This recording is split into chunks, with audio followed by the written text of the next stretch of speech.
As we assess the last 12 months, what has he accomplished and what's left on his plate? Let's bring in Needham senior analyst Laura Martin. Always has, Laura, a provocative view on Disney, although I'm wondering what's going to get you to move off of your hold rating. Well, actually, I'm very positive about the activists being involved because I think Bob Iger has been good at, saying we're going to invest $60 billion in parks, and parks is really working for them right now, post-COVID. So I'm really excited about him having to cut costs more at the content business or show us that he can grow content faster. So I think that's the main thing. He's got to show us that he can grow movies, or he can grow television, or he can create an ESPN app that's a super app that wipes out Netflix. He's got to show us he can grow this company, or he's got to cut costs on the content side of the business. Right. Now, you've long said that that consensus is too high in terms of earnings. You argue that the strike and the charter dispute sort of showed that their value chain they've been over-earning relative to their value chain, and that is sort of the paying the piper now. On the other hand, you have written that you think they'd make a good takeover target. So how close are you to the latter part of that thesis? Oh, I think the best outcome for Disney shareholders would be if Apple would buy them or one of the FANGs would buy them.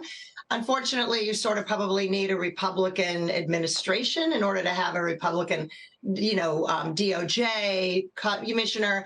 Right now, with the Democrat in the White House, you have really difficult takeover. Probably there's no actual committee that would approve a takeover by Apple of anything or Amazon of anything. And those are the only companies big enough to buy the Walt Disney Company these days.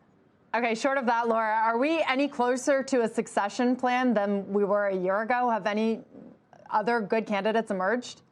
I think this is the most damaging thing for the Bob Iger legacy and for this board. Like, their core job is finding a successor. Yeah. And they haven't. And I think that's an epic fail. So, no, I don't think we're any closer. The new CFO that they just got from 37 years at Pepsi, fantastic addition. We'll have to see what he can do with the Walt Disney Company. But I expect them to be much more locked down on return on capital and on price. And he comes from a branded company. So I'm optimistic about that very high quality hire. But, right. The CEO job is the hard job here, and they haven't been successful at finding a replacement for Iger. Why is it so hard? Is that because Bob Iger has been reluctant to give up control to breed other people to come in? We know what happened with Chapek. Yeah, and they were looking for a decade probably. They had these horse races where Tom Stagg was involved, and then he didn't get the job, so he left. And Kevin Meyer was in running, and then he left because he didn't get the job. Like, they had these horse races for many years, and a lot of really talented people left because they didn't ever get the job. So I think part of it is that Iger didn't want to relinquish the reins. That is part of it. But now he wants to relinquish the reins, and it's just really hard to find somebody that can run this company. I wonder, between the investment that they've said they're going to make in parks over the next several years, and then the degree to which Marvel's and even Star Wars universes, some argue, have been eroded a bit by just sheer quantity, something that Iger's talked about. Which of the two things do you think is more important right now?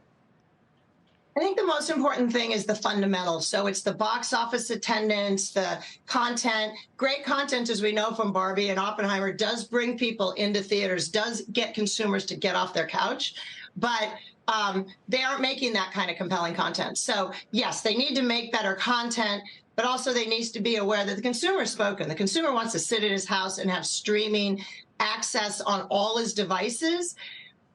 Only a few consumers want to move through space and get into a theater or watch a linear TV, bundle with 20 minutes of ad loads. The consumer is sort of spoken. So Disney needs to sort of update and make itself relevant to a younger consumer that wants streaming, at the same time while not totally destroying its business model by giving up the dual revenue stream of the linear TV bundle.